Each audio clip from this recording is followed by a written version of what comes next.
Hello बच्चों, चलिए प्रश्न को पढ़ते हैं और समझते हैं। फलन f जो कि r माइनस जीरो से r इस प्रकार ज्ञात है कि एफ एक्स बराबर एक बटा एक्स माइनस दो बटा e की घातांक दो एक्स माइनस एक। इस फलन को x बराबर जीरो पर सतत किया जा सकता है जब f जीरो का मान है, और हमें यहाँ पर f जीरो का मान के लिए चार विकल्प दिए गए हैं। चारों में से हमें सही विकल्प का चुनाव करना है। प्रश्न को हल करने से पहले प्रश्न के लिए हम मुख्य अवधारणा लिख लेते हैं। तो प्रश्न की मुख्य अवधारणा जिसकी सहायता से हम इस प्रश्न को हल करेंगे। मुख्य अवधारणा में हम यह बात लिखेंगे कि यदि फलन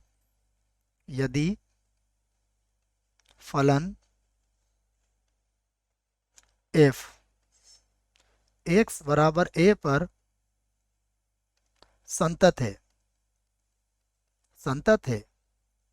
तब तब जो सूत्र होगा वह होगा एफ ए प्लस जीरो बराबर एफ ए माइनस जीरो और बराबर एफ ए। अर्थ यह हुआ कि ए पर दाईं सीमा है, ये ए पर बाईं सीमा और ये ए पर फलन का मान, ये तीनों अगर बराबर होते हैं तो फलन क्या होता है, हमारा सतत होता है। अब प्रश्न को देखिए, प्रश्न में कहा गया है कि x बराबर जीरो पर सतत किया जा सकता है, तब f जीरो का मान बताइए। तो मैं इसी बात को यहाँ पर लिखूंगा कि यदि एफ एक्स बराबर जीरो पर संतत है संतत है तब तब क्या होगा, जो फलन का मान होगा अर्थात जो एफ जीरो होगा वो किसके बराबर होगा, फलन की दाईं सीमा जीरो प्लस जीरो, फलन की बाईं सीमा जीरो माइनस जीरो के। तो अब हम इनमें से कोई दो को लेके हल कर सकते हैं, एफ ऑफ जीरो और F of zero plus zero को, दोनों को लेके भी हम हल कर सकते हैं या फिर जीरो माइनस जीरो की सहायता से भी हल कर सकते हैं।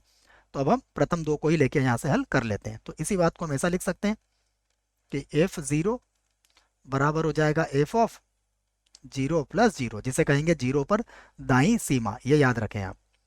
तो एफ जीरो बराबर यहाँ पे अब लिख देता हूं मैं, जिससे आपको थोड़ा समझ में आ जाए। अब और एफ जीरो प्लस जीरो अर्थात क्या है, जीरो पर दाईं सीमा, तो इसके लिए सूत्र क्या बनेगा, लिमिट एच का मान जीरो की ओर अग्रसर और एफ ये बनेगा जीरो प्लस एच। तो जीरो प्लस एच के लिए हमें एक ही फलन दिया हुआ है, इसी का प्रयोग हम यहाँ पर करेंगे। तो मैं लिख लेता हूँ एफ जीरो बराबर ये होगा लिमिट एच का मान जीरो की ओर अग्रसर और ये बन जाएगा एक बटा एक्स की जगह हम क्या लिखेंगे, जीरो प्लस एच, उसके बाद माइनस, ये भी देख लेते हैं, दो बटा ई की घातांक दो एक्स माइनस एक। तो इसको लिख लेता हूं मैं, ये होगा दो बटे में होगा ई की घातांक दो और एक्स का मान कितना है, जीरो प्लस एच, और उसके बाद क्या लिखा हुआ है, माइनस एक। तो यहाँ पर है माइनस एक, ये लिख दिया मैंने फलन। तब यहाँ पर इसको और आगे हल करते हैं।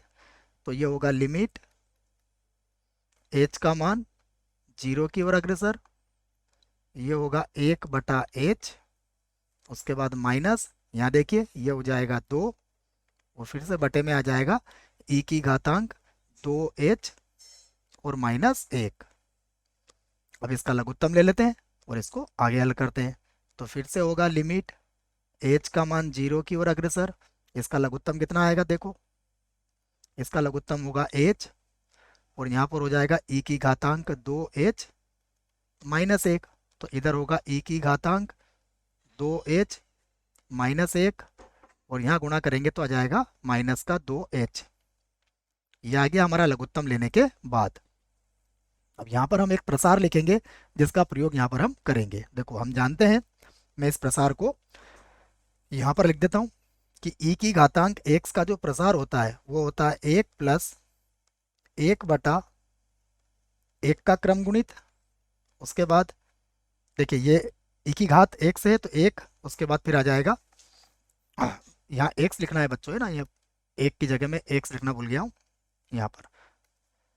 तो ये होगा एक्स बटा फैक्टोरियल या फिर क्रम गुणित एक, उसके बाद होगा एक्स की घात दो बटा दो का फैक्टोरियल या दो का क्रम गुणित, उसके बाद होगा तीन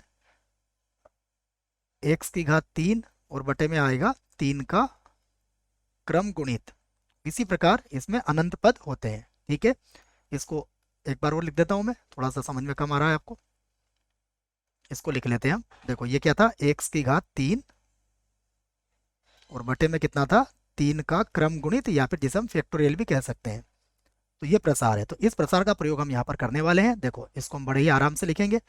ये होगा, यहाँ से लिख देता हूँ मैं, लिमिट h का मान 0 की ओर अग्रसर और e की घातांक 2h है, 2h है, तो इसका प्रसार क्या होगा, इसका प्रसार होगा 1 प्लस होगा 2h और बटे में क्या होगा, 1 का क्रम गुणित, एक ही होता है, नहीं लिखेंगे, प्लस ये होगा 2h का वर्ग हो जाएगा और बटे में कितना होगा, 2 का क्रम गुणित, फिर प्लस ये होगा 2h और इसकी घातांक कितनी होगी, 3 और बटे में कितना होगा, 3 का क्रम गुणित।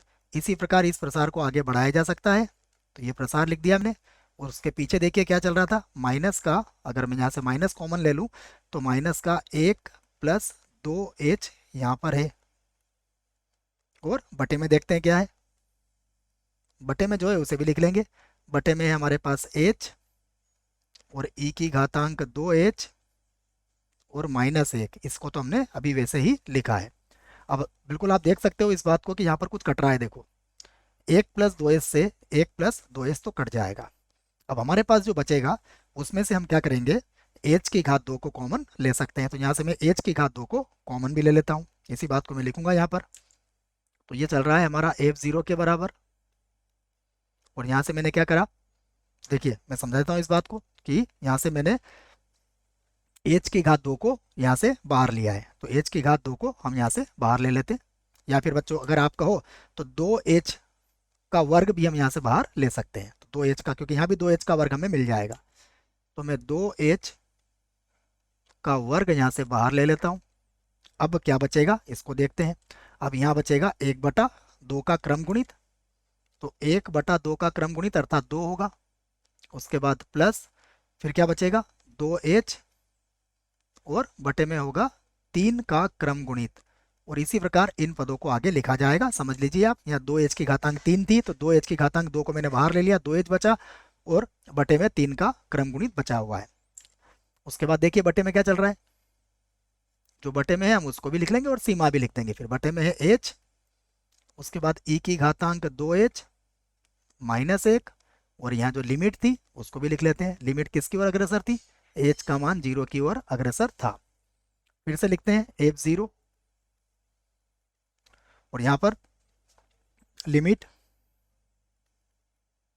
h का मान किसकी ओर अग्रसर है, 0 की ओर। इसको हल करेंगे तो ये हो जाएगा 4 और देखो h की घात 2, ये h कट जाएगा तो यहाँ पर केवल h ही बचेगा।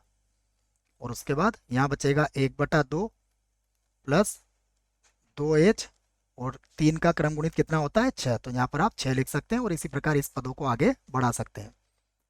बटे में देखते हैं क्या चल रहा है।